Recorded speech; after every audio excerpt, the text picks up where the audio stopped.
Ya, haleluya. Hari ini kita akan membahas mengenai time travel. Ya, mungkin bisa minta tolong teman-teman untuk mute semua, jadi kita bisa menjadi berkat untuk teman-teman yang lain.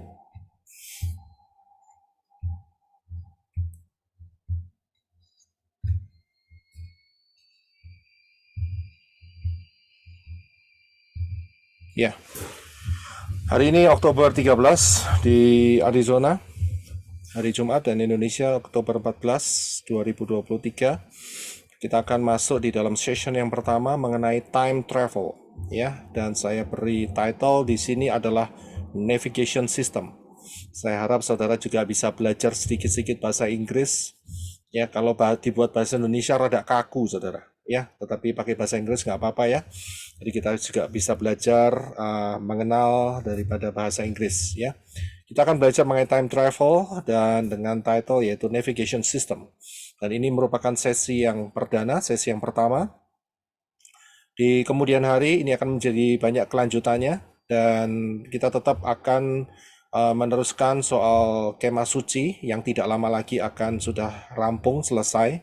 Ya, tetapi tidak ada salahnya saya akan mulai terlebih dahulu karena ini juga akan melengkapi saudara.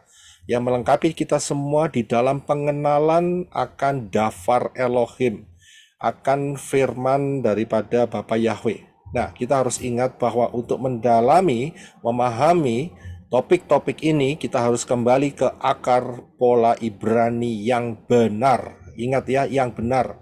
Ada yang salah, yaitu Talmud dan Rabbinic dan Oral Law. Ya, itu adalah pola-pola yang tidak sesuai dengan Dafar Elohim. Jadi kita kembali ke Dafar Elohim. Karena Talmud adalah kumpulan tulisan-tulisan yang dikumpulkan hasil dari rapat para rabai, ya. Dan kita harus betul-betul tahu jangan sampai terperangkap di dalam pola akar yang salah. Kita harus kembali ke akar pola Ibrani yang benar karena di dalam akar pola Ibrani yang benar ini kaya raya dan di luar daripada pola Ibrani itu tidak banyak ya yang dapat digali, miskin ya, miskin. Jadi mau pilih yang mana, diperlengkapi dengan kekayaan atau yang miskin. Kalau saya pilih akar pola Ibrani yang benar dengan kekayaan yang telah disediakan oleh Bapa Yahweh di dalam Yeshua HaMashiach. Di dalam akar pola Ibrani yang benar, kita harus kembali juga kepada 22 huruf Ibrani. Jadi kita paling tidak tahu, ya, paling tidak belajar untuk mengenal, ya, 22 huruf Ibrani dari Alef sampai yang Taf. Dan di dalamnya juga, ya, ada yang namanya piktograf, yaitu huruf-huruf Ibrani di dalam bentuk gambar. Dan jumlahnya juga 22 karena huruf Ibrani itu jumlahnya 22. Ya, basic 22. Nah, itu kalau alef piktografinya adalah kepala lembu ya, terus kemudian bet dan seterusnya ya. Sudah bisa melihat screenshot yang membutuhkan pemahaman akan hal ini. Nah, selain daripada itu, akar pola Ibrani yang benar juga memberikan kepastian. Kepastian hanya ditemukan di dalam perhitungan matematikanya Bapak Yahweh. Karena itu setiap huruf daripada huruf-huruf Ibrani mengandung angka, angka gematria, mengandung nilai, ya, mengandung nilai. Alef itu nilainya 1, Beth itu 2, Gimel itu 3, Dalet itu 4, dan seterusnya. Tetapi ingat, polanya tidak sama dengan alfabet internasional. Karena begitu sampai 10, yaitu Yod, maka tidak 11, akan tetapi menjadi 20 kelipatan daripada 10, kemudian Lamed 30, Mem 40, Nun 50, dan seterusnya, sampai Kof.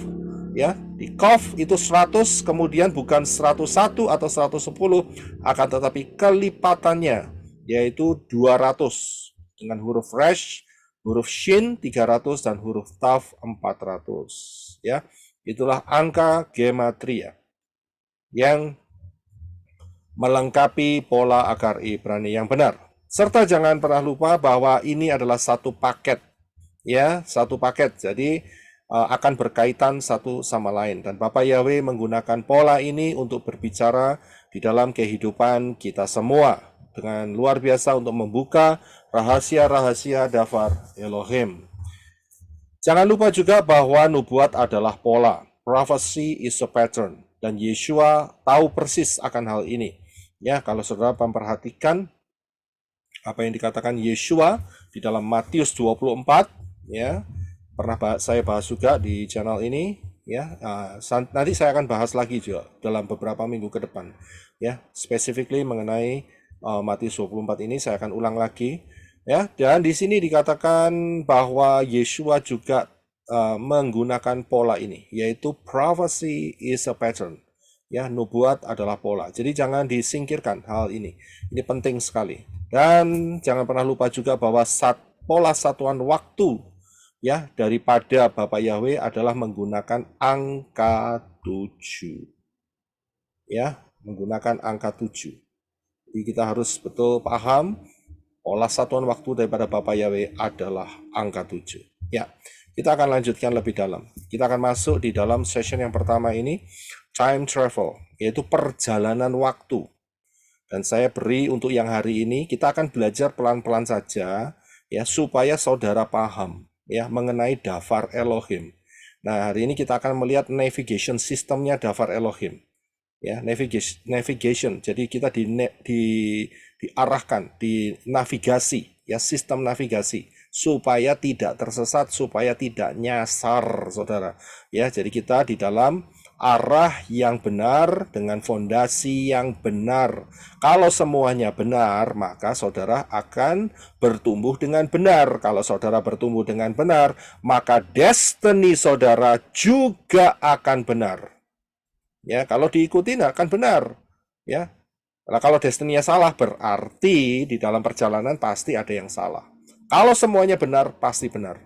Ya, ini yang disediakan Bapak Yahweh di dalam kehidupan kita semua. Dan ini saya bilang ajaib. Baik, kita akan pelan-pelan saja, ya. Nggak usah terburu-buru, tetapi ini akan menjadi blessing, ini akan menjadi berkat di dalam kehidupan sehari-hari, kehidupan saudara. Di dalam saudara melihat, membaca, mempelajari Dafar Elohim dari Kejadian sampai Wahyu. Ya, nah, seringkali banyak orang kesulitan memahami kitab suci dari Kejadian sampai Wahyu. Kalau boleh saya tahu, saudara boleh buka mic. Kira-kira kesulitannya apa? Saya tidak berbicara untuk yang tidak mau buka kitab suci. Tapi saya mau bicara untuk saudara yang punya rutin baca kitab suci dan menyelidiki kitab suci, tapi nggak paham-paham. Ya, nggak paham-paham. Kira-kira kesulitan saudara apa? Beri saya beberapa input, mungkin saya bisa menampungnya terlebih dahulu. Silakan. Karena banyak perumpamaan dan kode-kode kan Pak, kalau nggak ngerti gematria atau nggak ngerti akar berani, nggak paham jadinya. Berkali-kali baca pun sampai nanti meninggal pun nggak akan paham. Oke, iya, berarti ada kode-kode yang tersembunyi juga ya. Iya, ada lagi yang terima kasih, ada lagi yang mau memberikan tanggapannya. Apa kesulitan saudara? Nggak usah malu karena ini akan menolong saudara. Tujuan saya di dalam hal ini, Dafar Elohim ini, supaya membantu saudara untuk dapat mengenal Dafar Elohim dengan baik dan benar. Ada lagi Saya setuju sama pendapatnya Sis Elizabeth Desmond. Soalnya banyak kode-kode di dalamnya. Dan itu butuh ruah HaKodes yang kasih pengertian sehingga kita bisa ngerti itu. Terima kasih. Ya, terima kasih Brisco. Ya, terima kasih. Ya, ada lagi yang mau menyampaikan? Saya, Pak. Ya, silakan. Ya, kalau saya sih Pak lebih ke gini. Ada beberapa kitab dalam kitab itu seperti puzzle yang memang bahwa harus dikonekkan dengan isian yang tertulis di kitab yang lain. Nah, di situ ya saya kadang mengalami kesulitan untuk ini maksudnya seperti ternyata di kitab ini juga ada kesulitan untuk mengkonek hal itu gitu Pak, gitu. Ya, karena ayat-ayat itu puzzle, ya. Seperti yang sering saya Ya, ungkapkan bahwa ya. yang pada saat saya bahas mengenai zaman akhir itu banyak ayat-ayat yang tersebar di seluruh kitab suci. Ya, terima kasih Ibu Rice. Ya, masih ada? Pak Yosef, Ya, Pak silakan. Yosef kalau boleh menambahkan, yang paling parahnya adalah translation-nya salah, Pak. Saya Septuagint. Jadi ya gitu, jadi nggak benar-benar mengetahui kebenarannya sih, kecuali kita bisa bahasa Ibraninya atau ada orang yang kasih tahu ya translation-nya salah. Gitu, Pak. Ya, itu Kasih. ada faktor itu juga, ya. Jadi faktor bahasa karena bahasa itu berkembang, Saudara, ya. Bahasa itu berkembang. Contohnya misalnya kalau Inggris rice, ya, di Indonesianya bisa jadi lontong, bisa jadi ketupat, itu bisa jadi beras dan sebagainya. Ya, ya, Bagi saya, ya silakan Pak Budiman. ya bagi saya Pak, mengenai firman ini, Dafar Elohim ini, orang yang mengajarkan itu mengajarkan kebenaran yang sungguh murni apa enggak, seperti Pak Lukas, Bapak, dan yang lainnya. Jadi kita juga kadang-kadang tidak salah langkah Pak, salah arah membawa diri kita dalam kebenaran itu yang paling penting Pak. Itu. Iya, oke. Terima kasih Pak Budiman untuk masukannya. Ya, baik. Bisa saudara untuk tutup mic semua ya, dan saya akan lanjutkan.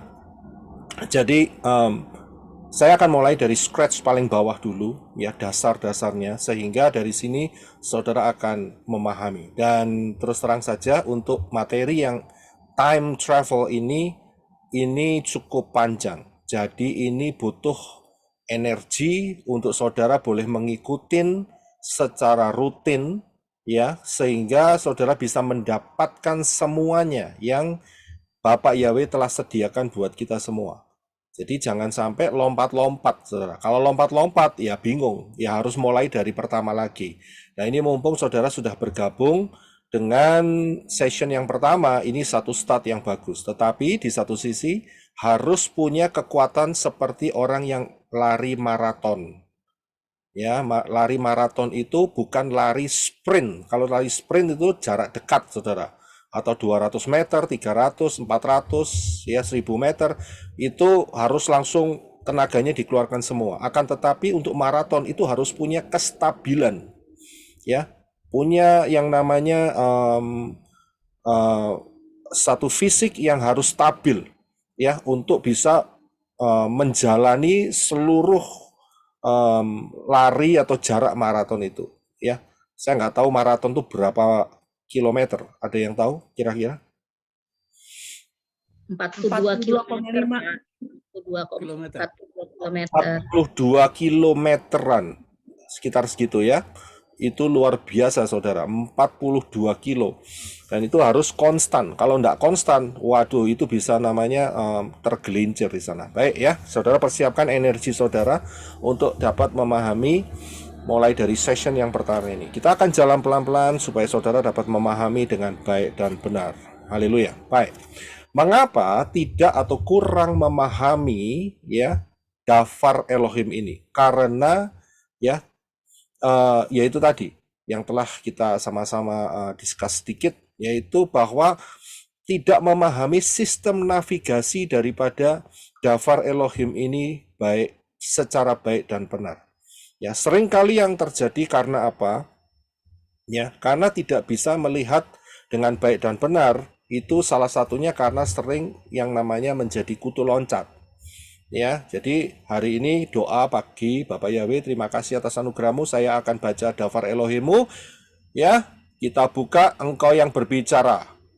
Buka, nah langsung lompat, enggak diurut, saudara. Ya, bukanya enggak tahu di mana. Entah itu di Amsal, entah itu di Mazmur, entah itu di Matius atau di mana, langsung buka. Nah, besoknya melakukan hal yang sama lagi. Ini enggak benar, ya. Tidak akan membangun dengan benar. Kalau mau bangun dengan benar, maka harus disusun, saudara. Ya, semua harus disusun. Mau bangun fondasi rumah yang, bangun rumah yang benar, ya fondasinya harus diatur dengan baik. Semua harus diatur dengan baik, ya, dengan detail, dengan teliti, maka akan menghasilkan sesuatu yang baik yang terjadi, ya, dengan sempurna. Tidak kutu loncat gitu ya, loncat sana, loncat sini, ya. Dan begitu berdoa minta ayat, tiba-tiba yang dibuka adalah maka Yudas Iskariot menggantung dirinya. Wah, itu kan maknanya apa dipikir seharian? Waduh, ini ada spirit apa nih? Spirit gantung diri. Ya, enggak seperti itu, ya. Jadi di dalam penyelidikan Dafar Elohim, saudara harus melakukan dengan teratur, ya, dengan baik dan benar. Sehingga saudara bisa mendapatkan navigasi dengan baik dan benar. Baik. Saya tidak tahu apa yang menjadi latar belakang saudara masing-masing, akan tetapi hari ini yang kita akan pelajari akan membangun mulai dari dasar, dan kalau saudara sudah advance nggak apa-apa, ya. Saudara tinggal mengulangin saja. Tetapi bagi yang masih belum, jangan berkecil hati, ya. Jangan berkecil hati. Saudara masih terus dapat kesempatan selama ini, selama belum rapture, ya, kita akan belajar akan keindahan, beauty daripada Dafar Elohim, ya. Haleluya. Kita akan masuk. Nah, misi utama kitab suci. Saya akan mulai dari satu kalimat ini. Misi utama kitab suci adalah, siapa yang mau jawab? Silakan buka mic-nya. Keselamatan, Pak. Iya. Mengenal Tuhan, mengenal Bapa Yahweh. Mengenal Bapa Yahweh. Akan Bapa Yahweh. Pengenalan. Oke. Akan jalannya harus kita dengan jalannya, oke. Harus ikuti. Dan harus diikuti. Ya, terima kasih untuk jawabannya. Ya, saya akan berikan satu saja, yaitu misi utama daripada pembentukan kitab suci yang Bapak Yahweh perintahkan. Ya, pertama kali diperintahkan Bapak Yahweh kepada siapa? Pembuatan kitab suci ini? Siapa yang tahu? Moshe. Iya. Ya, terima kasih. Jadi, kitab suci yang pertama itu inisiatornya. Tahu ya, inisiatornya ya. Mastermind-nya itu bukan manusia. Mastermind-nya adalah Bapa Yahweh sendiri. Dan orang yang dipilih adalah Moshe, yaitu terkenal dengan yang namanya Torah. 5 kitab pertama, ya, yaitu Kejadian, Keluaran, ya, Imamat, Bilangan, dan Ulangan. 5 kitab ini ditulis oleh Moshe. Jadi, cara Bapak Yahweh adalah Moshe harus menghadap Bapak Yahweh dan dia didikte. Ya, dari mana kita bisa tahu didikte? Karena ada yang namanya tabel usia. Dari Adam sampai Noah, dari Noah sampai Abraham. Ya. Dan tidak mungkin kekuatan otak manusia itu bisa secara detail menjelaskan mengenai tabel usia itu dari Adam sampai Abraham. Kalau tidak Bapak Yahweh sendiri mendikte daripada Moshe. Jadi semua kisah-kisah yang saudara baca di dalam Kejadian mengenai misalnya Abraham, Yesak, Yakov, ya, Yosef, dan seterusnya, itu bukan mereka yang tulis. Bukan orang-orang yang telah saya sebutkan ini yang menulis, tidak. Akan tetapi Moshe. Moshe didikte oleh Bapak Yahweh. Ya, jadi misi utamanya adalah, saya kembali terlebih dahulu, adalah penyelamatan manusia yang jatuh dalam dosa. Ingat akan misi ini. Jadi kitab suci itu ditulis untuk penyelamatan manusia yang jatuh dalam dosa. Bukan Adam yang menulis kitab suci, tetapi Moshe yang menulis kitab suci, dan posisi Moshe saat itu sudah jatuh dalam dosa. Karena kan sudah generasi beberapa puluh generasi itu ya, dari Adam ya sampai ke Moshe. Ya. Jadi posisi Moshe adalah dia juga orang berdosa, saudara. Ya, jadi misi utama dari Bapak Yahweh yang memberikan mastermind-nya ini untuk ditulis oleh Moshe, yaitu untuk menyelamatkan manusia yang telah jatuh dalam dosa. Itu misinya. Nah, baik, kita akan lihat di dalam 2 Timotius 3, 16-17, ya. Silakan Henok untuk bisa baca buat kita. Terima kasih. Semua firman yang diilhamkan Elohim itu berguna untuk mengajar, memberi teguran, memperbaiki kesalahan, dan mendidik dalam kebenaran, supaya manusia Elohim menjadi sempurna, diperlengkapi untuk melakukan setiap perbuatan baik. Iya, terima kasih. Saudara bisa lihat, ini yang sudah masuk dalam keselamatan. Itu saja masih terus harus diajar, harus diperbaiki, harus dididik, supaya menjadi sempurna. Siapa? Manusia Elohim. Wa'ed. Saya pernah ajarkan mengenai hal ini. Ya, kalau saudara mengikuti pasti sudah tahu. Ini ada di dalam Bereshit atau Kejadian 1 ayat 1. Ya, mengenai rapture yang ada di sana. Saya sudah sampaikan materi ini. Jadi manusia Elohim, saudara yang sudah masuk di dalam rencana keselamatan ini, itu terus disempurnakan, diperlengkapi untuk dapat melakukan perbuatan baik yang seturut dengan isi hati Bapa Yahweh. Ya, jadi nggak ngawur begitu. Karena itu semua firman, semua dafar Elohim. Kalau semua ya semua. Dari mana? Ya kita sekarang sudah ada dari Kejadian sampai Wahyu, yaitu ya semua firman. Ya memang kalau saatnya zamannya Rabi Saul, ya yang ada hanya Tanak, Perjanjian Lama, ya Torah, Nevi'im dan Ketuvim. Tapi itu pun berguna untuk yang dijelaskan tadi, mengajar, memberikan teguran, memperbaiki kesalahan, mendidik dalam kebenaran, supaya saudara dan saya yang adalah manusia Elohim menjadi sempurna. Kita bisa lihat, sempurna ini pas, cocok dengan rencananya Bapa Yahweh.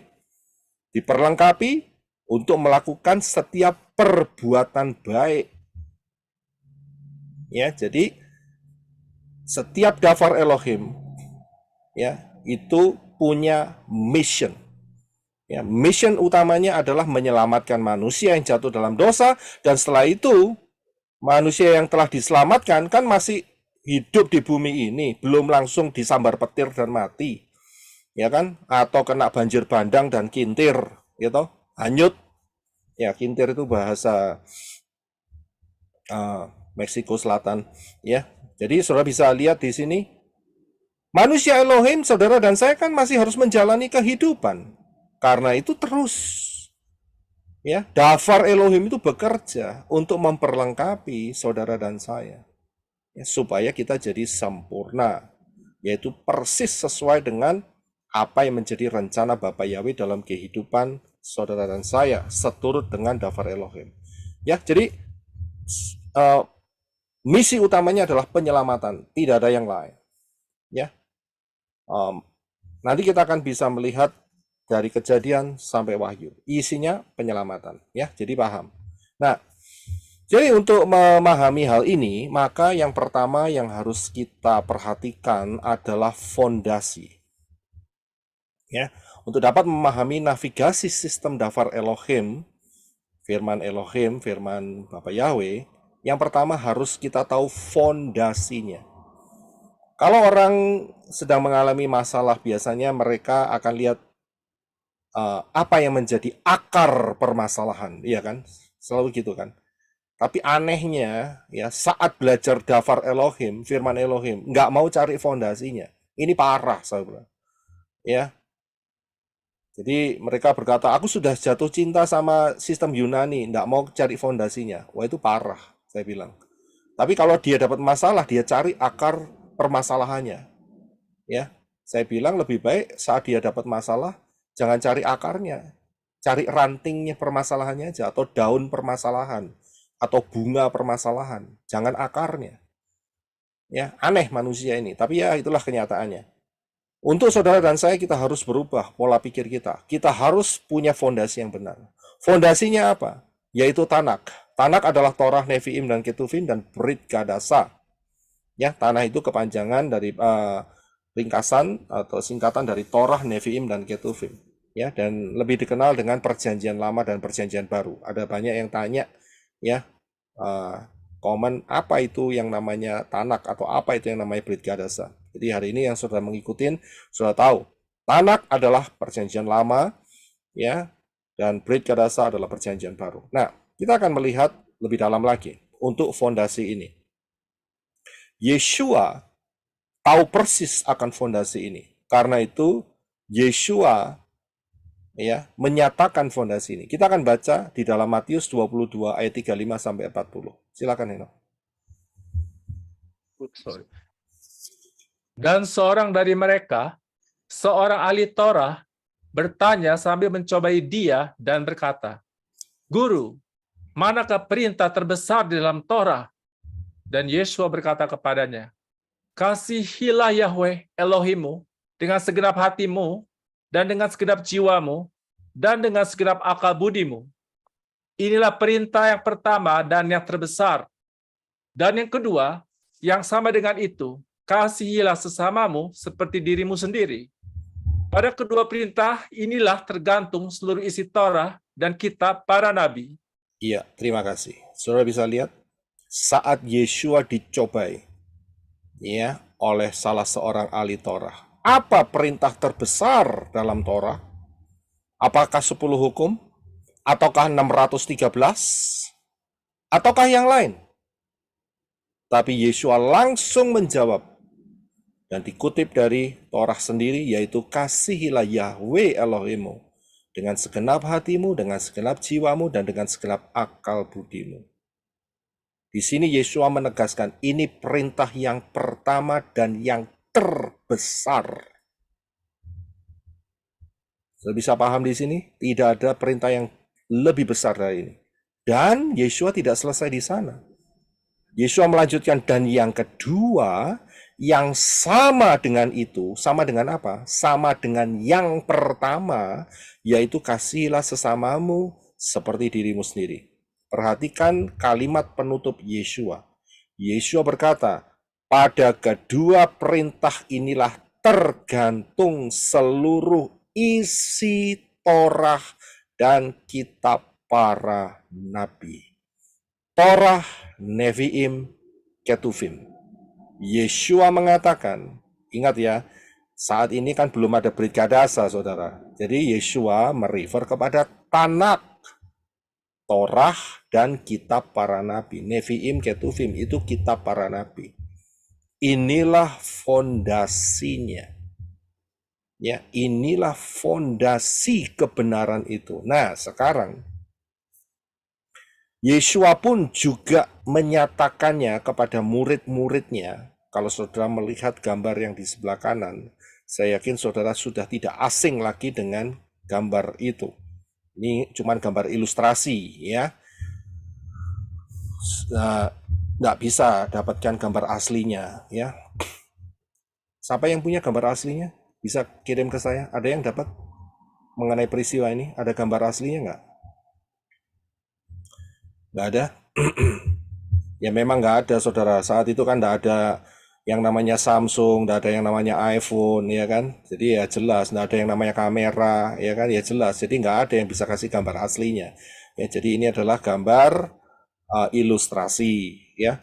Dan gambar ini merepresentasikan apa yang dikatakan Yeshua, Torah dan kitab para nabi. Yang ketemu Yeshua saat di bukit itu, ya, dan Yeshua berubah wajahnya. Dalam arti berubah ini bukan menjadi wajah yang lain, akan tetapi penuh kemuliaan daripada Elohim. Bukan mukanya jadi mukanya orang lain, tidak, saudara. Ya, karena ada pengajaran yang ngawur di sana. Dan ada dua orang yang keluar menampakkan diri, yang satu Moshe, yang satu Elijah, ya, Nabi Elia. Dan inilah kedua ini merupakan representasi hidup daripada Torah dan kitab para nabi. Jadi saudara paham di sini. Yesua bukan cuma asal ngomong saja, tidak, tetapi Yesua menyatakan kepada kita, ya, inilah yang menjadi kenyataannya, fondasi yang harus tetap dipegang, yaitu Torah dan kitab para nabi. Nah, kalau begitu, kira-kira apa akibatnya kalau sampai menolak Tanakh? Apa akibatnya kalau sampai menolak Tanakh, yaitu Torah dan kitab para nabi? Kira-kira apa, saudara? Ada yang mau kasih jawaban di sini? Apa akibat menolak Tanakh, Torah, dan kitab para nabi? Tersesat, Pak, nyasar. Tersesat, nyasar. Apalagi? Terima kasih. Apa kira-kira akibatnya? Gagal paham, Pak, gagal paham. Gagal paham. Apalagi? Terima kasih. Apalagi? Menolak Tanakh. Akibatnya apa? Kematian kekal. Ya, kematian kekal. Ya, ada lagi? Ya, jadi ya, bahasa Paraguaynya, tahu ya Paraguay? Ya, tahu ya, daerah Amerika Latin, bahasa Paraguaynya itu adalah mampus. Ya, menolak Tanakh, Torah dan kitab para nabi itu adalah kematian kekal. Mampus, saudara. Ya, itu bahasa Paraguay Timur. Ya, cari sendiri. Nah, saudara lihat di dalam Lukas 16 ayat 20 ayat 16 pasal 16 ayat 20 sampai 31. Ya, ini pernah saya bahas di dalam pengajaran penjara roh-roh. Kalau saudara belum melihat, silahkan belajar di sana mengenai topik penjara roh-roh. Ya, nah kita akan lihat ayatnya. Silahkan Henok untuk membaca Lukas 16 ayat 20 sampai 31.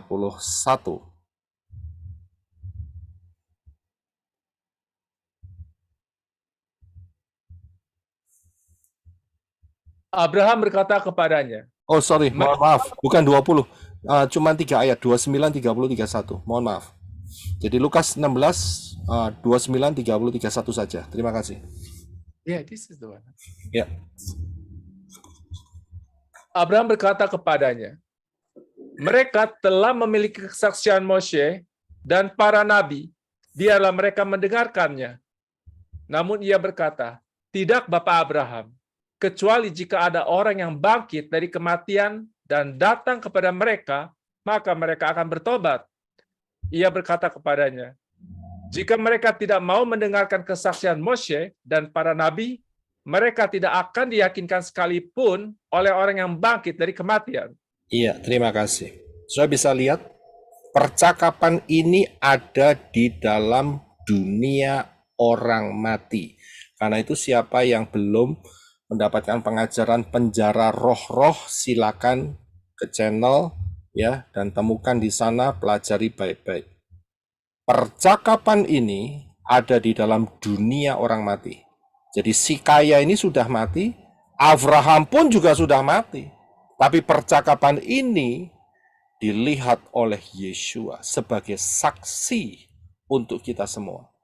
Dikatakan bahwa orang kaya ini dia tidak percaya. Ya, dia minta kepada Bapak Abraham untuk membangkitkan Lazarus dari antara orang mati. Supaya bersaksi kepada 5 saudaranya yang sedang mengarah ke tempat yang sama, yaitu tempat penyiksaan di dalam alam maut. Abraham berkata, tidak perlu orang dibangkitkan dari kematian, karena di sana, ya, di dalam kehidupan fisik mereka yang masih hidup, ada kitab Mose atau kesaksian Moshe dan para nabi. Itulah Torah dan kitab para nabi. Tanakh, Torah, Nevi'im, Ketuvim. Nevi'im, Ketuvim, kitab para nabi. Ya, sudah bisa lihat di sini. Jadi kalau mereka tidak mau mendengarkan kesaksian Moshe, yaitu Torah, dan kesaksian para nabi, ya, Nevi'im, Ketuvim, lama sio 10-100 orang, bahkan 1000 orang, berlebih orang yang dibangkitkan, mereka pun tidak akan diyakinkan. Ya, tidak akan diyakinkan. Cukup dengan dua fondasi ini, yaitu Torah dan kitab para nabi. Ya, jadi hati-hati. Menolak Tanak, kematian kekal, saudara. Ya, kematian kekal, nggak main-main, saudara. Nah, kita lanjutkan. Bagaimana dengan Brit Kadasa? Kan saat Yeshua bicara itu kan Brit Kadasa belum terbentuk, saudara. Saat Yeshua cerita tentang soal orang kaya dan Abraham dan Lazar, kan Brit Kadasa belum terbentuk. Yeshua lagi cerita. Ya, jadi pertanyaannya bagaimana dengan Brit Kadasa? Nah, Brit Kadasa ini punya problem, saudara.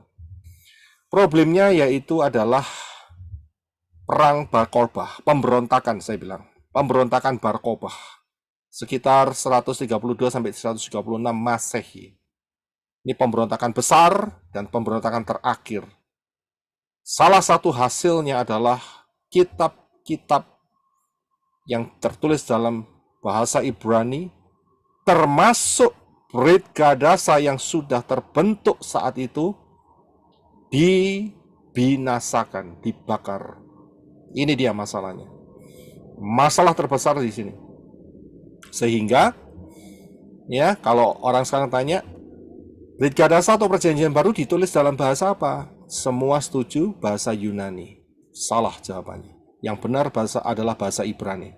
Tapi masalahnya yaitu kitab-kitab ini telah dihanguskan, dibakar. Ya, jadi inilah yang terjadi untuk Brit Kadasa. Karena peristiwa daripada Bar Kokhba ini, ya, bikin masalah Bar Kokhba ini. Ya, jadi ini yang terjadi. Tapi apakah kita putus asa? Tidak. Karena apa? Karena sebelum peristiwa Bar Kokhba ini ternyata Brit Kadasa telah diterjemahkan di dalam bahasa Yunani. Ya. Dan mereka berusaha untuk sedekat mungkin.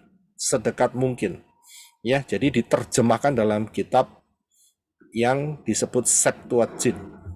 Ya. Jadi dituliskan di dalam bahasa Yunani. Nah, jadi dalam melihat Brit Kadasa, kita bisa melihat karena kita sudah hidup di zaman akhir, ya, maka kita bisa melihat beberapa translation yang masih bagus. Ya, saudara bisa melihat kalau dalam bahasa Indonesia rada sulit, saudara. Harus kembali dalam bahasa Inggris, ya. Saya berikan yang namanya Restores Names King James Version. Ya, King James Version yang di Restores name-nya. Jadi dia sudah pakai yang tulisan YHWH dan juga Yeshua. Itu bagus sekali. Jadi namanya sudah di restore, dikembalikan. Kemudian saudara juga bisa melihat di The Holy Aramaic Scriptures. Ya, ini juga bagus. Excuse me. Jadi saudara bisa melihat di dalam beberapa terjemahan yang setelah saya cantumkan. Ya, cuman saya harus kasih note di sini supaya saudara dapat memahami The Holy Aramaic Scripture ini sampai kitab Ibrani saja. Ya, karena penulisannya saat itu sampai di sana. Jadi 1 Petrus, 2 Petrus, 1 Kepa, 2 Kepa, kemudian dan selanjutnya sampai Wahyu itu tidak ada. Jadi saya harus kasih tahu terlebih dahulu supaya saudara tidak tanda tanya. Ya, kalau saudara bisa lihat ini ada di website.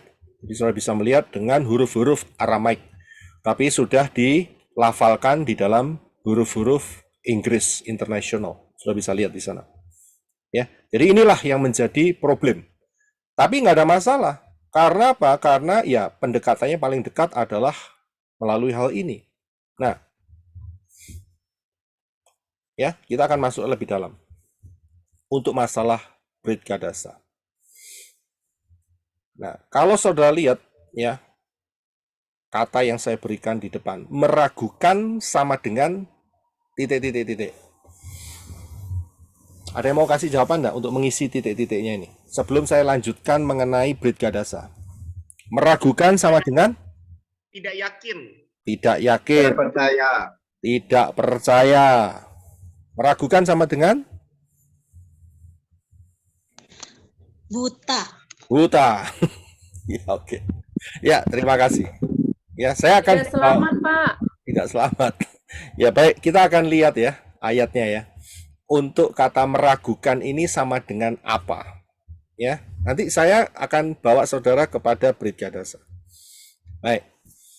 Ya, kita buka dulu di dalam Markus 9 ayat 20 sampai 24. Markus 9 20 sampai 24. Silakan Henok untuk bisa baca buat kita semua. Terima kasih.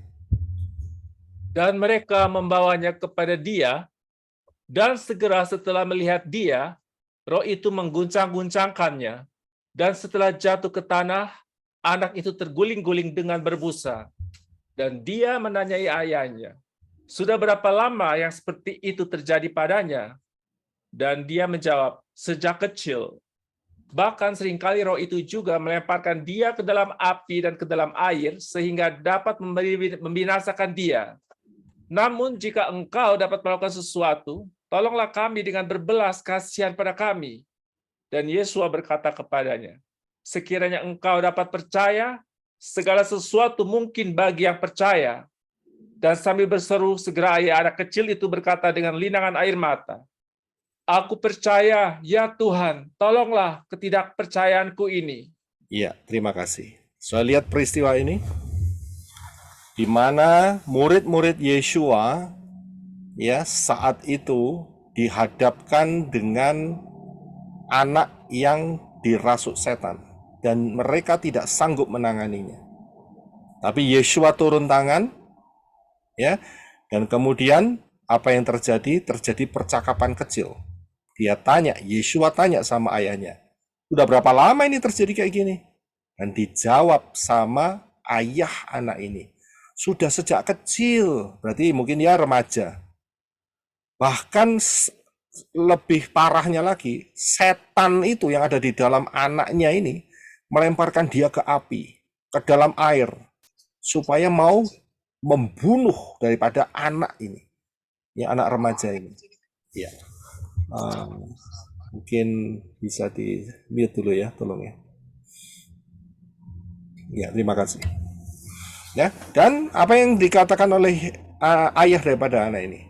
Dia berkata, jika engkau dapat melakukan sesuatu.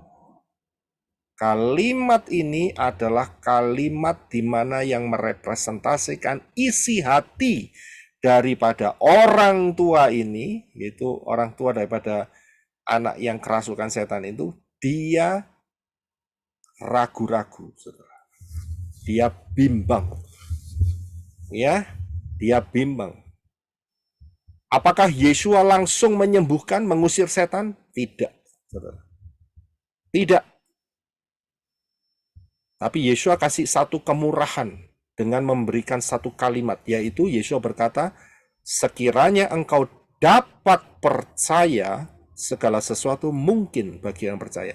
Untungnya ayah anak ini ya, dia langsung berseru, dia langsung menyadari kesalahannya. Dia berkata, aku percaya. Ya, aku percaya Tuhan. Tolong ketidakpercayaanku. Tolong keraguan-raguanku ini. Tolonglah kebimbanganku ini. Ya, jadi kalau dia masih dalam posisi bimbang, Yesua tidak bisa menolong. Tidak bisa. Ya, Yesua hanya dapat menolong saat ayah ini percaya. Ayah anak kecil ini percaya. Dan dia mengakui, tolong aku tidak percaya ini. Tolong supaya aku percaya. Dan kalau sudah lihat ayat selanjutnya, maka Yesua menghardik setan ini. Keluar, sembuh. Karena itu dari percakapan ini kita bisa melihat. Orang yang ragu-ragu, orang yang sama dengan orang yang tidak percaya. Orang yang tidak percaya itu sama dengan orang yang menolak. Ya, kita tahu ya prinsipnya ya. Ini ragu-ragu, wah nggak percaya. Itu sama dan menolak. Kalau saya buat satu statement, tapi jangan dipotong ya. Kalau saya buat satu statement ini contoh. Saya meragukan bahwa pencipta langit dan bumi itu Yahweh. Kira-kira menurut saudara statement ini boleh dianggap saya percaya kepada Bapak Yahweh nggak? Jelas tidak. Jelas tidak. Kalau saya menggunakan statement ini, saya meragukan pencipta langit dan bumi itu bernama Yahweh. Itu berarti saya meragukan. Itu sama dengan saya nggak percaya. Kalau nggak percaya, ya sama dengan menolak. Saya bisa lihat ya. Nah, karena itu, akibat meragukan yang sama dengan menolak Brit Kadasa, itu apa? Apa kira-kira akibatnya? Saudara bisa buka mic? Tidak selamat. Pak. Ya? Ada lagi? Terima kasih.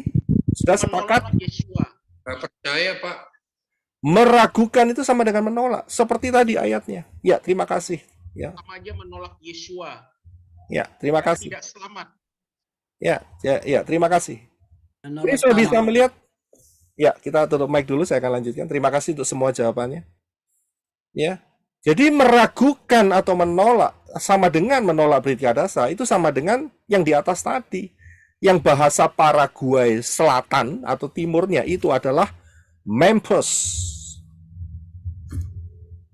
Ya, Mempos itu pengucapan dalam bahasa Inggrisnya itu Mempos, gitu. Indonesianya ya mampus. Kita baca ayatnya. Yohanes 12 ayat 48. Silakan Eno. Siapa yang menolak aku dan tidak menerima firman-Ku, ada yang akan menghakiminya. Firman yang telah Kuucapkan, ia itulah yang akan menghakiminya pada akhir zaman. Iya. Saya ulangi sekali lagi. Terima kasih untuk dibacakan. Siapa yang menolak aku ini siapa? Yeshua. Dan tidak menerima firman-Ku. Jadi saat Yeshua ngajar kan dia berbicara dong. Ya, mereka tidak menerima apa yang diucapkan Yeshua. Dan itu kan merupakan dasar daripada Brit Kadasa, saudara. Ya. Akan ada yang menghakiminya. Jadi orang itu akan dihakimi. Siapa yang menghakimi? Yaitu firman yang telah diucapkan Yeshua. Dan kapan penghakimannya? Penghakimannya adalah akhir zaman. Kita lihat satu ayat lagi. Di dalam Wahyu 22 ayat 19. Silakan ya. Jika seseorang membuang sesuatu dari perkataan-perkataan kitab nubuat ini, Elohim akan menghapus bagiannya dari kitab kehidupan dan dari kota kudus dan apa yang telah tertulis di dalam kitab ini. Iya, terima kasih. Saudara bisa lihat? Buka di dalam Wahyu 22:19, baca seluruhnya, saudara akan ketemu hampir penutup kalimat ini muncul. Dan jika seorang membuang sesuatu dari perkataan-perkataan kitab nubuat ini, Elohim akan menghapus bagiannya dari kitab kehidupan. Di terjemahan lain agak sedikit melenceng, dikatakan mengurangkan bagiannya, nggak tepat.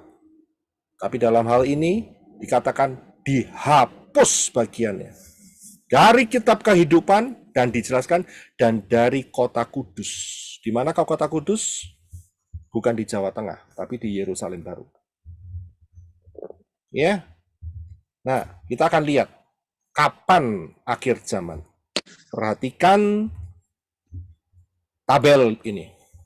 Kalau kita lihat tabel ini, kita sudah di 2023, saudara lihat yang bawah, itu sejak kejatuhan Adam dan Hawa, kita sudah hampir menyelesaikannya. Yang disebut sebagai akhir zaman, ya, itu bukan hari ini, karena hari ini nanti di depan kita masih ada 1000 tahun ke depan, saudara, yaitu kerajaan 1000 tahun. Yang disebut akhir zaman adalah di sini, saudara. Yaitu setelah perang Gog dan Magog. Dan disitulah bumi dan Syamayim yang sekarang dihancurkan dengan api oleh Bapa Yahweh. Ya, akan diganti yang baru. Tetapi sebelum masuk yang baru, ada satu peristiwa. Kira-kira peristiwa apa? Saudara yang tahu? Silakan buka mic. Rapture. Oh ya, ya salah dong. Penghakiman Orang nggak ngikutin nih kalau begini. Penghakiman. Penghakiman tata putih, Pak. Iya. Pengadilan tata putih. Ya, jadi akhir zaman ini adalah perang Gog. Perang Gog. Iya, bukan rapture. Rapture mas sebentar lagi. Ya, kalau dihitung dari akhir zaman ya 1000 tahun sebelumnya. Tapi sesudah bumi ini dibakar oleh api, dibinasakan oleh api, ya, dan juga Syamayim yang sekarang akan diganti, ada satu peristiwa di tengahnya. Yaitu tadi ada saudari yang bilang, yaitu pengadilan tahta putih. Oh iya. Ya, jadi kita harus paham akan kronologinya. Jadi setelah bumi yang saudara pijak ini dibinasakan dengan api, ya tahun 3030, ya saudara bisa paham di situ. Ya, karena perhitungannya adalah pola angka 7. Nah, setelah itu selesai bumi ini, maka nggak ada bumi lagi. Yang ada adalah pengadilan tahta putih, the Great White Throne Judgment. Nah, jadi akhir zaman itu di situ, saudara. Nah, kita akan lihat. Akibat meragukan atau menolak Brit Gadasa, perjanjian baru, yang pertama, tadi ayatnya sudah kita baca. Siapa menolak aku dan tidak menerima firmanku, ada yang akan menghakiminya. Firman yang telah kuucapkan, itulah yang akan menghakiminya pada akhir zaman. Sudah bisa lihat? Tadi kan sudah lihat kan? Akhir zaman itu kapan? Ya setelah bumi ini dihanguskan. Tidak ada bumi lagi. Akhir zaman itu adalah the Great White Throne Judgment. Pengadilan tahta putih. Sudah perhatikan. Berarti orang ini saat matinya, kalau sekarang dia meragukan atau menolak Brit Gadasa, dia tidak akan rapture, saudara. Tidak akan rapture. Dia akan masuk ketemu Bapak Yahweh di pengadilan tahta putih. Dan ini mengerikan. Karena apa? Yang kedua. Tadi kita sudah baca Wahyu 22:19. Dan jika seorang membuang sesuatu dari perkataan kitab nubuat ini, Elohim akan menghapus bagiannya dari kitab kehidupan dan dari kota kudus. Kitab kehidupan itu isinya apa? Siapa yang tahu kitab kehidupan? Isinya apa? Catatan hidup kita. Nama-nama yang Nama siapa? Ya namanya manusia. Nah, kalau nama itu dihapus dari kitab kehidupan dan dari kota kudus, ya, apakah bisa masuk di dalam Yerusalem yang baru atau bumi yang baru? Jawabannya adalah satu, tidak bisa. Tempatnya hanya satu. Jadi kalau bagiannya sudah dihapus dari kitab kehidupan dan dari kota kudus, itu sama dengan masuk di Gehenna lautan api. Tertulis Wahyu 20 ayat 19. Silakan Henok.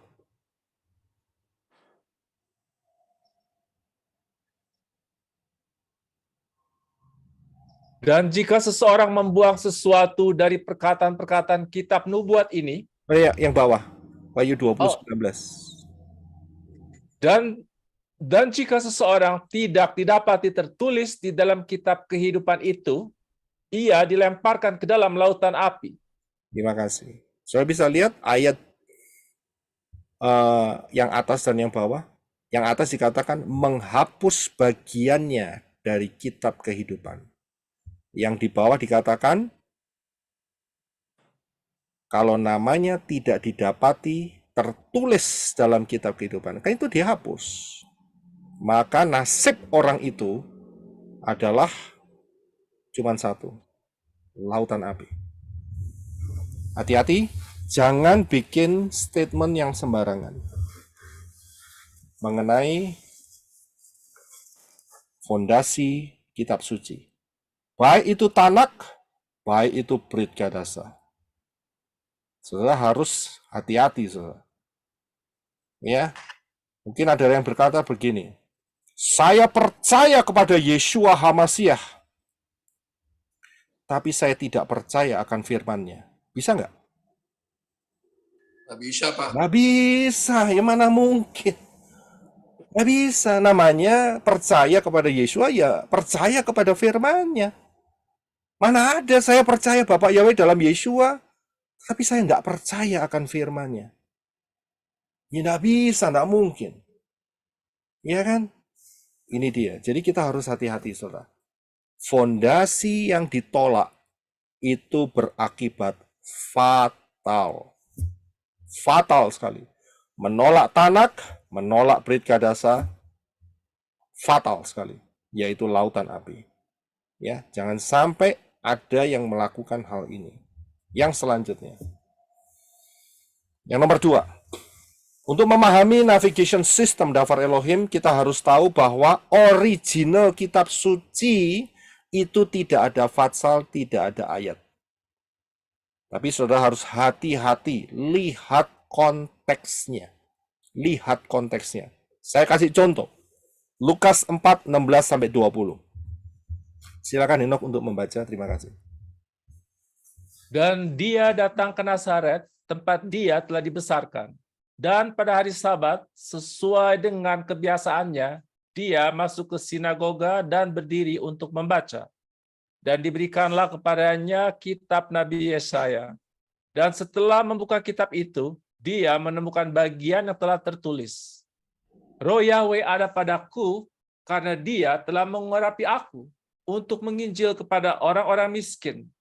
Dia telah mengutus aku untuk menyembuhkan orang-orang yang hancur hati, untuk mengkhotbahkan pembebasan bagi para tawanan dan pemulihan penglihatan bagi orang-orang buta, untuk mengutus dalam kebebasan orang-orang yang tertindas, untuk mengkhotbahkan tahun perkenan Yahweh.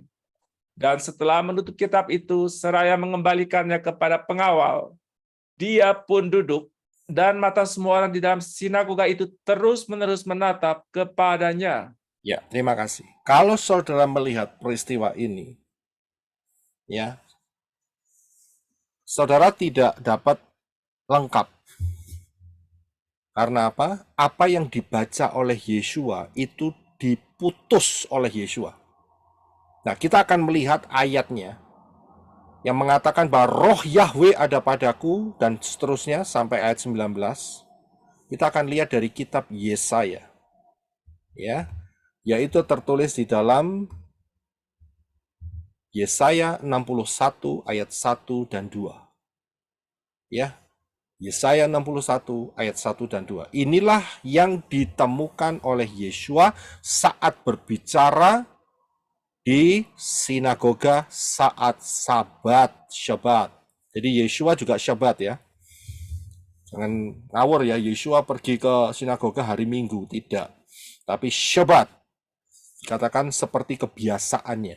Nah, inilah yang dibaca, yaitu tidak ada ayat dan tidak ada fatsal. Saudara perhatikan baik-baik, silakan Henok untuk membacanya sekali lagi melalui Yesaya 61 ayat 1 dan 2. Terima kasih.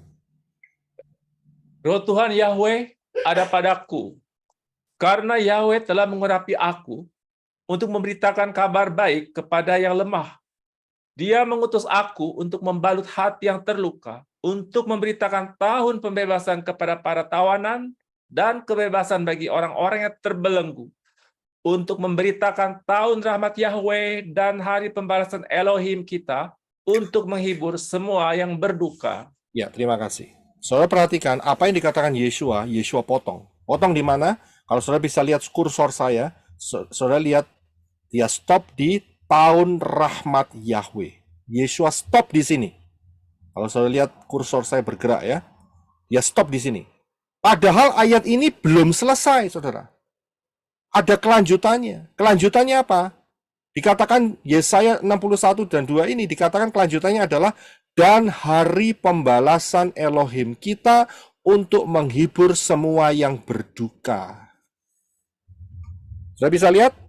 Yeshua stop sampai di kalimat untuk memberitakan tahun rahmat Yahweh. Bisa paham di sini? Coba saudara buka mic. Saya punya pertanyaan. mengapa Yeshua tidak menyelesaikan ayat ini? Tolong bisa jawab satu-satu supaya nggak tumpuk-tumpuan suaranya. Terima kasih. Tiba, Pak. Karena belum waktunya, Pak. Belum waktunya. Mengapa belum waktunya? Karena penggenapannya Pak. bukan saat dia sedang berbicara, Pak. Kapan penggenapannya? Penggenapannya yaitu pada kalau yang tentang hari belasan Elohim kita itu mungkin pada saat setelah kemudian ada hari besar tuh Yahweh itu yang pada apa gitu ya Pak. Kemudian yang untuk menghibur semua yang berduka itu seperti penjelasan Yosef Roy tentang masa 1000 tahun, di mana bahwa di situ ada lagi air mata, lagi duka cita, yang ada sukacita. Seperti itu, Pak. Iya, terima kasih. Terima kasih untuk teman-teman yang berusaha untuk menjawabnya. Ya, diwakili tadi oleh sister kita. Betul, bahwa Yeshua harus menyelesaikan kalimatnya itu sampai di satu paragraf, yaitu untuk memberitakan tahun rahmat Yahweh. Yeshua stop sampai di sana karena saat itulah misi kedatangan Yeshua yang pertama. Selesai sampai situ. Yeshua berhenti membaca. Ya, ingat karena paragraf untuk memberitakan tahun rahmat Yahweh adalah misi kedatangan Yeshua HaMashiach yang pertama. Nah, bagaimana yang selanjutnya? Yang selanjutnya adalah dan hari pembalasan Elohim kita itu sama dengan perang Armageddon, saudara. Jadi Yeshua nggak baca seluruhnya. Kalau Yeshua baca seluruhnya, kacau balau programnya. Saudara bisa lihat. Belum tergenapi, sudah dibaca. Yaitu yang terjadi di pengajaran-pengajaran Yunani dan sebagainya. Ya, tidak bisa melihat posisi ayat itu ada di mana. Yeshua nggak mau melewati atau melangkahi apa yang belum terjadi. Yeshua rapi sekali loh. Bapak Yahweh kita itu hebat loh.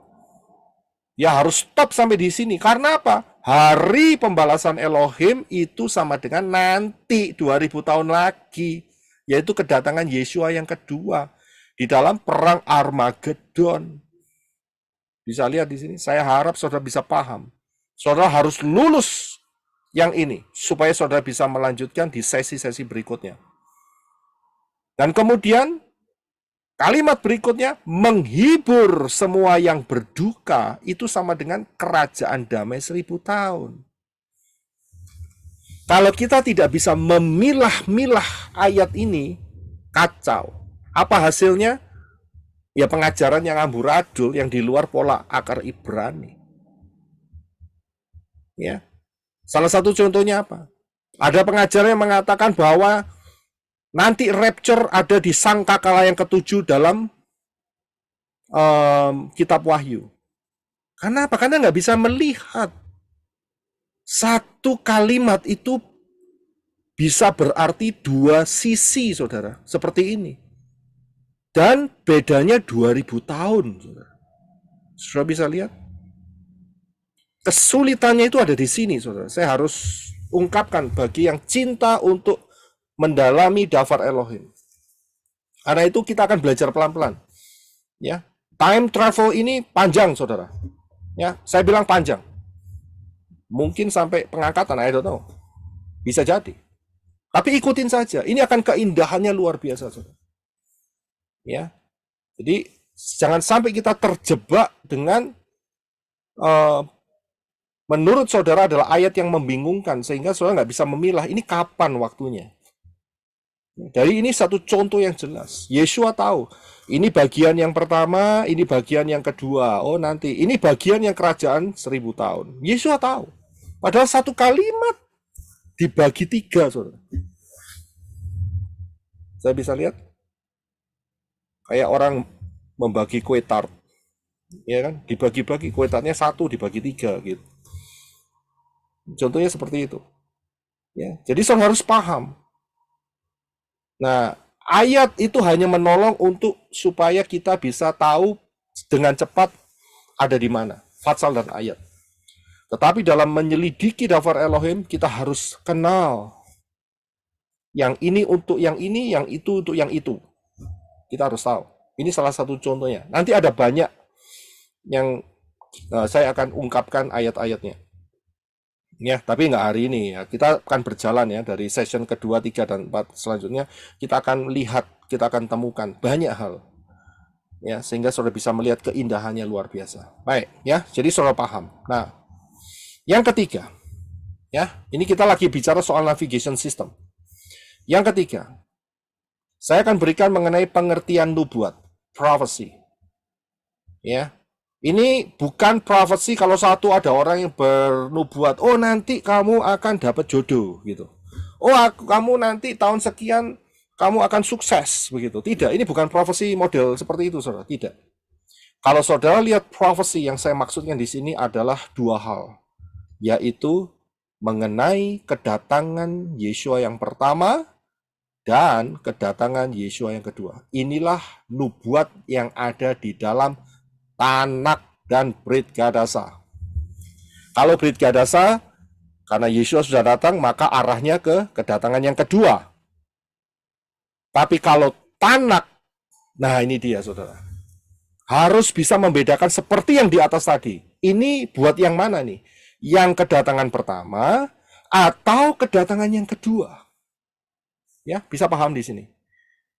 Di Tanak itu satu kalimat itu bisa mempunyai pemotongan, yang pertama untuk kedatangan pertama, yang kedua untuk kedatangan kedua. Bisa jadi seperti itu. Saya kasih tahu, inilah alasan mengapa Yudas Iskariot jatuh. Mungkin saudara bertanya, kenapa bisa seperti itu? Bukan cuma Yudas Iskariot yang jatuh. Ada satu lagi yang jatuh juga. Tetapi untungnya tidak sampai masuk bunuh diri dan masuk ke Gehenna. Kira-kira siapa? Ada yang tahu kira-kira? Jatuh gara-gara prophecy. Petrus. Thomas, Pak. Bukan. Thomas, Pak. Bukan. Yang jatuh adalah Yohanes Pembaptis. Mengapa? Ingat, Yohanes Pembaptis pernah meragukan Yeshua. Masih ingat di sana? Yeshua pernah diragukan oleh Yohanes. Yohanes mengirim muridnya, dia berkata, apakah engkau ini dia, maksudnya Mesias, atau kami harus menunggu yang lain? Nah, Yohanes tidak paham mengenai prophecy. Yang ini untuk yang pertama, yang ini untuk yang kedua. Mereka beranggapan saat itu namanya Mesias itu datang untuk membebaskan Israel dari Romawi. Itu salah konsep. Saya bisa lihat. Salah konsep saat itu. Mereka berpikir Mesias datang untuk membebaskan Israel dari Romawi. Tidak. Satu peristiwa. Masih ingat peristiwa 5 roti dan 2 ikan? Di sana setelah mereka makan kenyang, apa yang terjadi? Mereka mau mengangkat Yeshua menjadi raja. Apa yang dilakukan Yeshua? Yeshua langsung menghilang. Mengapa? Bukan saatnya dia untuk menjadi raja. Saat itu. Bukan. Memang dia raja, tapi misinya nggak di sana. Saudara bisa paham di sini. Misinya apa? Misinya adalah mati di kayu salib supaya selamat manusia itu. Itu misinya Mesias pertama. Tapi mereka salah tangkap. Ya, sehingga mereka pikir Mesias datang akan menolong mereka keluar dari perbudakan atau jajahan Romawi. Romawi kejam loh kalau jajah. Sangat kejam. Ya, mengerikan loh Romawi itu. Karena itu digambarkan sebagai besi di dalam nubuatannya Daniel. Ya, paham ya? Kekacauan inilah yang menyebabkan Israel gagal paham. Nah, kita nggak boleh gagal paham, saudara. Kita sudah melihatnya sampai zaman akhir kok. Masih gagal paham. Kacau ceritanya. Kita harus pahami ini. Ini beauty-nya luar biasa, saudara. Luar biasa. Ya, oke. Nanti kita akan lihat juga di sana. Tapi ini adalah navigation. Jadi saudara saya kasih tahu, kalau kita lihat nubuat, ingat, bukan nubuat yang buat personal nubuat ya. Saya nubuatkan kamu atau saya dapat suara dari Elohim. Enggak, bukan itu. Enggak salah sih, enggak salah. Cuman bukan itu. Yang dimaksud nubuat di dalam Tanak adalah kedatangan pertama Yeshua atau kedatangan kedua daripada Yeshua. Ya, kita paham. Nah, yang selanjutnya yang terakhir. Saya bagi ada 7 fase dafar Elohim untuk memudahkan otak kita terorganisasi. Itu saja. Ya, jadi ini adalah cara yang kita buat ya. Saya minta pimpinan Ruah Yahweh Elohim ini enaknya dibuat bagaimana ini? Saya bergumul dalam hal ini. Dan untuk memudahkan kita tercetus saat saya menyiapkan ini buat 7 fase. Ya, 7 fase dafar Elohim. Saudara harus pahamin ini dan kita akan nantinya setelah ini kan kita akan masuk satu persatu. Ya, kita akan masuk satu persatu. Nah, 7 fase dafar Elohim ini seperti ini, Saudara. Yang pertama adalah fase penciptaan dan pembenahan bumi. Ya, ini fase pertama. Dengan berjalannya waktu, maka kita akan melihat fase yang kedua, yaitu fase kejatuhan sampai dengan air bah. Ya, ini fasenya. Setelah fase kejatuhan Adam dan Hawa, dan itu sampai penjelasannya sampai di air bah, maka kita akan masuk ke dalam fase yang ketiga, yaitu lahirnya Yisrael sampai Yisrael jatuh terjajah. Ya, ini fase yang ketiga. Ya. Fase yang keempat adalah fase Hamasiah, di mana Yeshua datang, yang adalah Bapa Yahweh sendiri di dalam rupa manusia. Ini fase Hamasiah. Ya. Fase yang keempat. Fase yang kelima adalah fase Ruah Yahweh Elohim. Ya, ini adalah kelanjutan dari fase Hamasiah. Dan setelah fase Ruah Yahweh Elohim, yaitu fase zaman akhir, mengenai rapture, kedatangan anti Hamasiah, perang Armageddon, yaitu kedatangan Yeshua Hamasiah, dan sampai kerajaan 1000 tahun. Dan fase yang terakhir adalah fase setelah kiamat. Nah, kita akan menjalani hal ini, kita akan melihat ini garis besarnya. Kebanyakan orang bingung saat baca, dia nggak tahu ini fase apa. Diambil seenaknya sendiri, dibikin penjelasan seenaknya sendiri, akhirnya pikirannya seenaknya sendiri, ngawur. Ceritanya begitu. Ya, jadi saya berikan fase-fase ini, kita akan melihat ya nanti dengan cepat, dan kemudian kita akan bedah semua fase-fase ini. Karena itu saya di atas tadi katakan ini perjalanannya panjang. Akan tetapi kalau kita bisa mengikutinya, kita akan melihat keindahannya. Itu yang pertama. Yang kedua, fondasi saudara akan cinta kepada dafar Elohim akan terbentuk dengan baik dan benar. Ya, perhatikan fase-fase ini, saudara bisa screenshot, saudara bisa simpan di file saudara untuk dapat memahami saat saudara membaca dafar Elohim. Saya akan tutup dengan ini. 4 faktor yang wajib dipahami saat saudara membaca atau menyelidiki dafar Elohim. Yang pertama, saat saudara baca atau menyelidiki dafar Elohim, ya, ayat yang saudara baca atau lihat itu timeline fasenya ada di mana? Ya, apakah ada di fase kejatuhan Adam dan Hawa sampai di air bah di Nuh, atau fase Ruah Yahweh Elohim? Ya, jadi kita harus tahu Saat saudara buka daftar Elohim, saudara harus lihat, ini fasenya ada fase di mana, begitu. Kemudian yang kedua, saudara harus memahami konteks peristiwanya. Ya, pahami, ini peristiwa mengenai apa? Ya. Misalnya soal Raja Daud, ya, di mana Raja Daud saat itu belum jadi raja, mengalahkan Goliat. Konteksnya apa? Oh, konteksnya saat itu Daud belum jadi raja. Ya.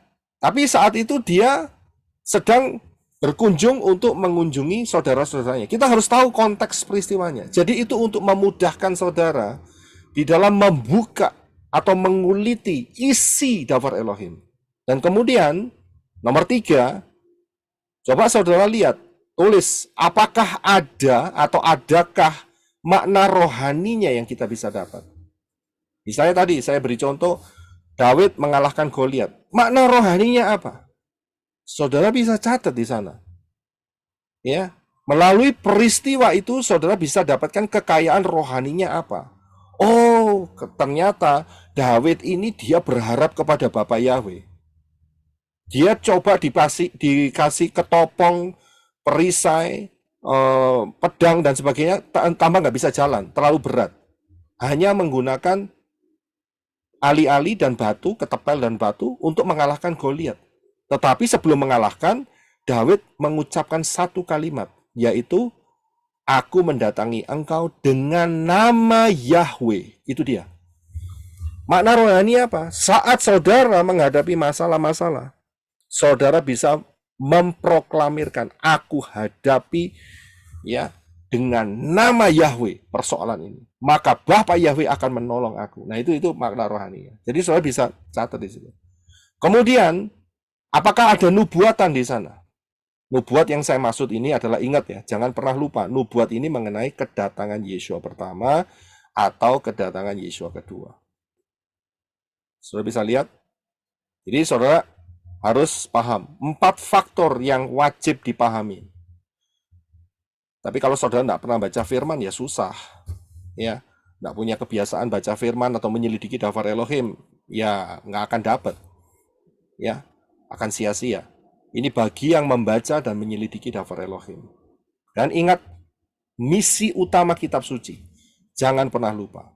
Misi utama kitab suci adalah menyelamatkan manusia yang telah jatuh di dalam dosa. Jangan pernah lupa di situ. Akan ada banyak keindahan, nanti kita akan buka di waktu-waktu yang akan datang. Kita akan to be continue, ya. Bapak Yahweh memberkati. Hati-hati, hari ini kita sudah mencapai tahun 2023, nggak lama lagi kita 2024.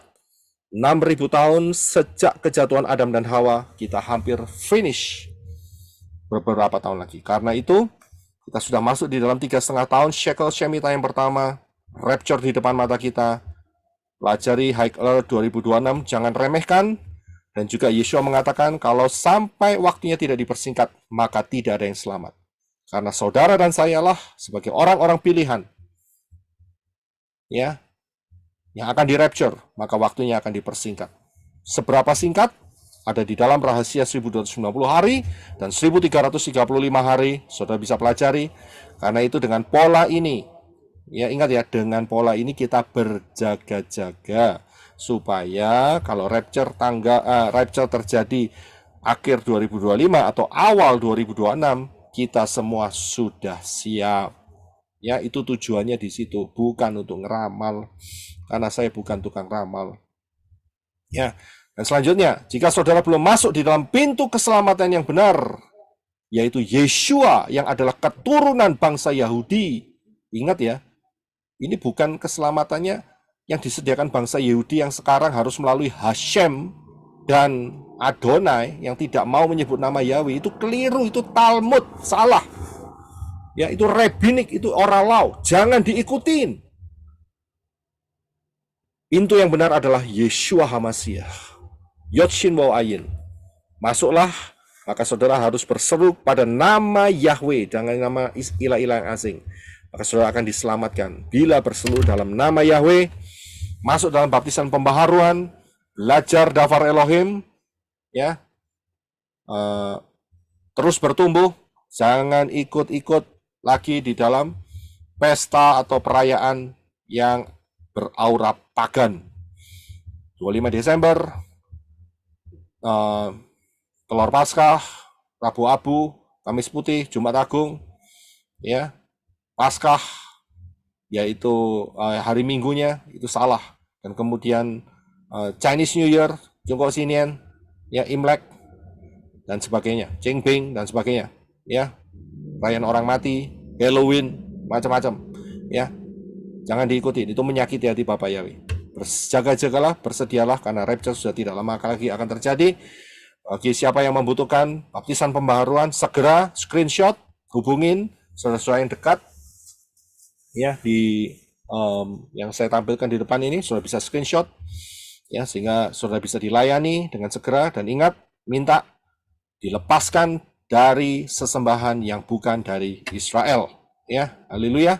Bapak yang berkati, streaming ini adalah ibadah online. Saudara wajib menggunakan pakaian yang sopan, menggunakan tali atau pasmina sangat dianjurkan. Kemudian sesi tanya jawab itu adalah ruang tanya jawab, bukan ruang perdebatan.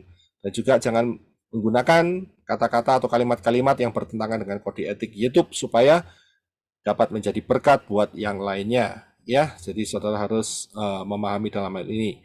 Jadi ruang ini saya akan lanjutkan, jadi saudara tidak usah keluar untuk mendapatkan kode yang baru. Kita akan lanjutkan karena saya sudah rekam, ya, sehingga saudara bisa mendapatkan rekamannya nantinya, ya. Maranatha, Bapak Yahweh memberkati kita semua, ya. Haleluya.